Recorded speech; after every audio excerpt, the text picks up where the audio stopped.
Hello friends, welcome to my YouTube channel. Once again आप लोगों का स्वागत है। हम लोग कर रहे हैं चैप्टर विद्युत और लगभग 3 या 4 क्वेश्चन हमारे बचे हुए हैं। आज हम उन क्वेश्चन को कंप्लीट करके अपने चैप्टर को एंड करेंगे। तो बस आप लोगों को क्या करना है, प्रैक्टिस करते रहिए न्यूमेरिकल्स की। कोई प्रॉब्लम है, मेरा नंबर आज यहाँ गिवन है, आप लोग उस पर कॉन्टेक्ट कर सकते हैं, कमेंट बॉक्स में लिख सकते हैं, जैसे मर्जी आप उसकी प्रॉब्लम का सॉल्विंग कर सकते हैं। बस आपको काम करते रहना है, इसी तरीके से काम करते रहिए, सफलता आपके पास होगी। चले चलते हैं, लेकिन चलने से पहले चैनल को सब्सक्राइब करें, वीडियो को लाइक करें, शेयर करें, बेल आइकन को जरूर दबाएं, जिससे कि जल्द से जल्दी आपकी वीडियो नोटिफिकेशन आपको मिल जाए और आप नई वीडियो को देख सकें। आइए चलते हैं अपने क्वेश्चन नंबर 15 पर चलते हैं। क्वेश्चन नंबर 15 हमारा क्या कहता है। क्वेश्चन नंबर 15 की जब हम बात करते हैं, 2 विद्युत लैंप जिनमें एक का अनुपातान 100 वाट 220 वोल्ट, यानी कि बल्ब पहला, अनुपातान का मतलब है इसकी पावर दे रखी है 100 वॉट और वोल्टेज दे रखी है 220 वोल्ट।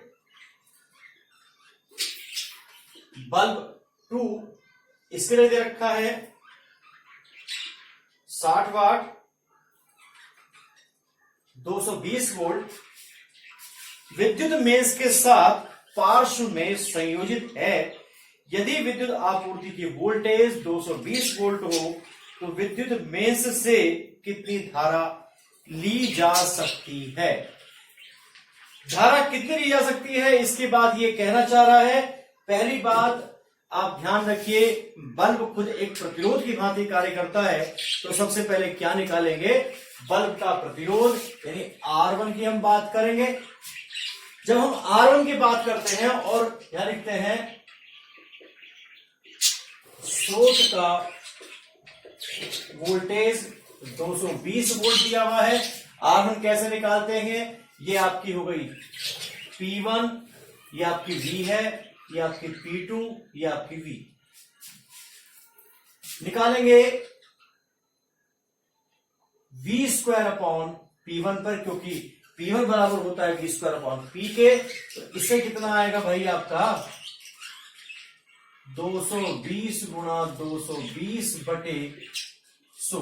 P1 है 100, 2 जीरो से 2 जीरो कट गई है, तो आपका आ गया 22 गुणा 22 484 ओम हमारा आ गया। अब निकालेंगे दूसरे बल्ब का प्रतिरोध V स्क्वायर अपॉन P2, 220 गुणा 220 बटे कितना हो गया बेटा, ये हो गया 60,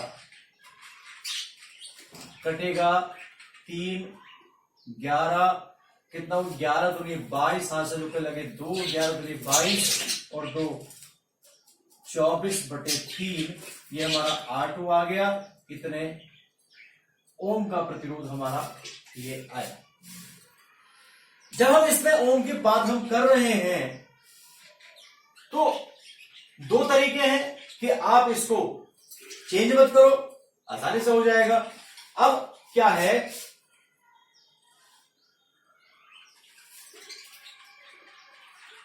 दोनों बल्ब पार्श्व क्रम में जुड़े हैं। जब बल्ब पार्श्व क्रम में होंगे तो प्रतिरोधी पार्श्व क्रम में होंगे, तो क्या होगा 1/R बराबर 1/R1 प्लस 1/R2। अब हम जो यूज करते हैं वो इस वाले का यूज करते हैं। देखिए बटे में है कितना, जब हम बटे की बात हम करते हैं, बटे में हमारा हो गया 220 अपॉन 100, तो उल्टा जाएगा 100 अपॉन 220। ये हमारे थोड़ा सा क्वेश्चन को सॉल्व करने का तरीका है। यहां जाएगा 60 बटे 220। देखो 220 ऐसे हमने लेके चले हैं। इसमें से ये दोनों चीज कॉमन हो गई। अब जब किसी 2 भिन्नों को जोड़ा जाता है और उनके हर एक जैसे होते हैं तो अंश भी जुड़ जाते हैं। 100 और ये हो गया 160 बटे 220। उल्टा कर लो, R बराबर 160, 0 से ये कट गई है, और ये कितनी बार कटेगा? 8 बार, 11 बार, और ये कटेगा 4 बार, ये कटेगा 110 बार, ये कटेगा 2 बार, ये कटेगा आपका 55 बार। अब बस भाग गुणा करिए, 11 पंजे 55, आंसू लगे 5, 11 पंजे 55 और 5 60/2, तो 605/2 ओम का प्रतिरोध हमारा यहां पर आया है। कितने ओम का प्रतिरोध आ गया? धारा ये पूछ रहा है, धारा कितनी होगी भाई? धारा होगी I बराबर V/R के बराबर होगी, और V/R देखिए फिर वही ऐसी बात आती है कि हम क्या करते हैं, V की वैल्यू है 220 और R की वैल्यू है ये, गुणा 2/605। 11 से आसानी से कट जाएगा, 11 पंजे 55, 5 बचे, 11 पंजे 55 और 11 दूनी 22 और 0, कितना हो गया? 40/55। इतनी हमारी एम्पियर की धारा आ जाएगी। तो इसको आप भिन्न में चेंज कर सकते हैं। तो ये हमारा पहला क्वेश्चन हमारा कंप्लीट हो गया, इसको नोट करिए। चलिए अपने नेक्स्ट क्वेश्चन पर चलते हैं। क्वेश्चन नंबर 16 की हम बात करते हैं। क्वेश्चन नंबर 16 है, कहता है किसमें अधिक विद्युत ऊर्जा उपभुक्त होती है, यानी खर्च होती है। पहला दे रखा है कि 250 वाट का टीवी सेट जो 1 घंटे तक चलाया जाता है, यानी पहले की पावर दे रखी है P1, ये आपका हो गया 250 वाट, और कितने घंटे तक? टीवी हो गया 1 घंटे तक। ये हो गया किसके लिए? इसको चेंज कर लेते हैं हम, कितना? 250/1000 यानी 0.25 किलोवाट के अंदर चेंज हो गया। ये है फॉर टीवी। अब इसके बाद में P2 दे रखा है 1200 वाट यानी 1.2 किलोवाट, और समय दे रखा है 10 मिनट। तो 10/60 1/6 घंटे की हमने बात करी है। ये है आपका हीटर। किसमें अधिक विद्युत ऊर्जा उपभुक्त होगी? विद्युत ऊर्जा निकालनी है। विद्युत ऊर्जा का पावर का फॉर्मूला चूंकि पता होना चाहिए, P बराबर होता है W/T के, इंप्लाइज W = P × T, और यही W जो है इसको हम कहते हैं विद्युत ऊर्जा। W को विद्युत ऊर्जा हम कहते हैं। पहले की बात हम करते हैं, पहले पॉइंट की बात करते हैं। तो W1 कितना होगा? P1 × T। P1 की वैल्यू होगी 0.25 × 1 यानी 0.25, लिखेंगे kWh। इसका मतलब है किलोवाट घंटा। सेकंड की बात हम कर लें, P2 × T की बात हम करते हैं। P2 कितना है? 1200, 1.2 और मल्टीप्लाइड बाय 1.6 की हम बात करते हैं। 1.6 कितनी बार कटेगा? 0.2 kWh।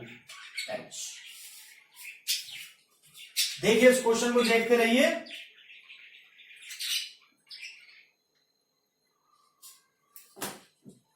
तो इतना आ गया। W1 आपका आ गया 0.25 kWh, W2 आपका आ गया 0.2 kWh। तो क्या कहेंगे? चूंकि W1 > W2, इसलिए टीवी में विद्युत ऊर्जा हीटर की तुलना में अधिक उपभुक्त होगी। तो आप देखिए ऊर्जा हमने यहां निकाली है, ऊर्जा निकाली है टीवी की, तो निकाली है हमने 0.25 kWh, हीटर की निकाली है 0.2 kWh। आप देख सकते हैं किसकी ऊर्जा ज्यादा है, जिसकी ऊर्जा ज्यादा है वही ऊर्जा खर्च ज्यादा करेगा।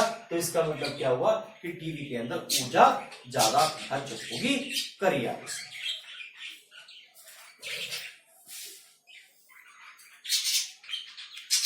और देखिए अब बात करते हैं लास्ट न्यूमेरिकल, जो एनसीईआरटी का न्यूमेरिकल लास्ट है। क्वेश्चन नंबर है हमारा 17।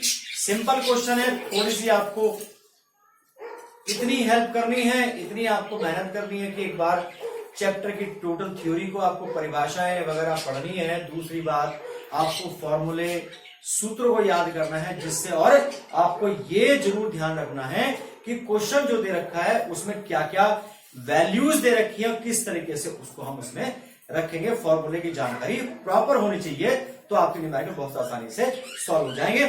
चलिए चलते हैं लास्ट क्वेश्चन पर। क्वेश्चन नंबर 17, 8 ओम प्रतिरोध का कोई हीटर आर दे रखा है, 8 ओम प्रतिरोध का कोई विद्युत हीटर विद्युत मेंस से 2 घंटे तक समय हो गया, 2 घंटे तक 15 एम्पियर विद्युत धारा लेता है। आई 15 एम्पियर विद्युत धारा लेता है। हीटर में उत्पन्न ऊष्मा की दर परिकलित करो, ऊष्मा की दर परिकलित करो। आपको पता है इसके अंदर ओम दे रखा है, ऊष्मा की दर, ऊष्मा की दर यानी शक्ति की बात करता है, तो क्या होगा I²। आर की हम बात करेंगे, ध्यान रखिए इसके दर जब ली जाती है तो बटे में टी आता है, शक्ति बराबर होता है ऊर्जा बटे समय। तो इसको कैसे निकालेंगे कि P निकालेंगे W/T से, I²RT/T, T से T कैंसिल हो गया, I²R। हम एग्जाम में क्या सोचते हैं कि ये वैल्यू हमको दे रखी है, समय दे रखा है, लेकिन इस सूत्र के समय का इस्तेमाल नहीं हुआ। तो भाई हमने तो सूत्र का इस्तेमाल किया, क्वेश्चन निकाला, लेकिन प्रॉब्लम क्या हुई कि हमारे पास जो वैल्यू एक वो दे रखी है उसका इस्तेमाल नहीं हुआ, तो हमारे दिमाग में कंफ्यूजन रहता है। इस बात का मैटर नहीं है कि अगर आपको कोई एक्स्ट्रा वैल्यूज भी दे रखी है उसका इस्तेमाल ना हो, कोई जरूरी नहीं है। बस आप इस बात को डैम कॉन्फिडेंट रहें कि आपने जो किया है वो सही किया है। क्वेश्चन का फॉर्मूला सही होना चाहिए, रखने का तरीका सही होना चाहिए और कैलकुलेशन करने का तरीका सही होना चाहिए। बहुत आसानी से आपके हो जाएंगे, करते रहिए। पी आई की वैल्यू है 15 गुणा 15 गुणा 8, 15 15 225, 8 पंजे 40, 4 लगा, 8 16 और 4 20, 8 लगे 2, 8 16 और 2 18, 1800 वाट या 1800 जूल प्रति सेकंड, क्योंकि 1 वाट के अंदर 1800, 1 वाट के अंदर 1 जूल प्रति सेकंड हमारे होते हैं। तो इसका मतलब है कि जो ऊर्जा की दर है या ऊष्मा की दर है वो कितनी आई, 1800 जूल प्रति सेकंड की आई। तो इस तरीके से हमने अपने आज के एनसीईआरटी के न्यूमेरिकल्स को सॉल्व किया है और हमने इसके साथ में अपने चैप्टर को भी क्लोज कर दिया है। चैप्टर हमारा आज ये विद्युत का एंड हो चुका है, जो न्यूमेरिकली और समझाने वाला बहुत अच्छा चैप्टर है, विद्युत चुंबकीय, विद्युत और चुंबक से संबंधित। अब वो एक चैप्टर हमारा 10th क्लास में बचा है, बाकी एक चैप्टर थ्योरेटिकल है, थ्योरेटिकल करा दिया जाएगा, लेकिन जो अंडरस्टैंडिंग वाला चैप्टर है वो एक बचा है। धीरे धीरे करके उसको भी हम लेकर के चलेंगे, लेकिन इससे पहले आपके 3 चैप्टर हो चुके हैं, आप लोग उनको रिवाइज करिए, अच्छी तरह रिवाइज करिए, परिभाषा के साथ उनके सूत्रों को याद करिए, न्यूमेरिकल्स करके देखिए, बहुत आसानी से आप लोग बिल्कुल सक्सेस हो जाएंगे और न्यूमेरिकल आपके हाथ में जब होते हैं तो करने में भी मजा आता है। तो इस तरीके से और वीडियो को स्टार्टिंग से लेकर के एंड तक देखेंगे तो आपको किसी टॉपिक के अंदर प्रॉब्लम नहीं आएगी। ध्यान से सुनेंगे हम लोग क्या बता रहे हैं, बिल्कुल प्रॉब्लम नहीं आएगी।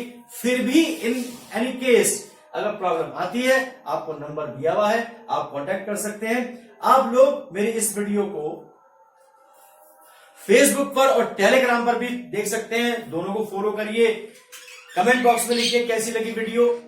इसी तरीके से करते रहेंगे, नेक्स्ट टॉपिक को नेक्स्ट वीडियो में लेकर के आएंगे। इतने रिवाइज करते रहिए, हंसते रहिए, मुस्कुराते रहिए, खुश रहिए। Thank you for watching.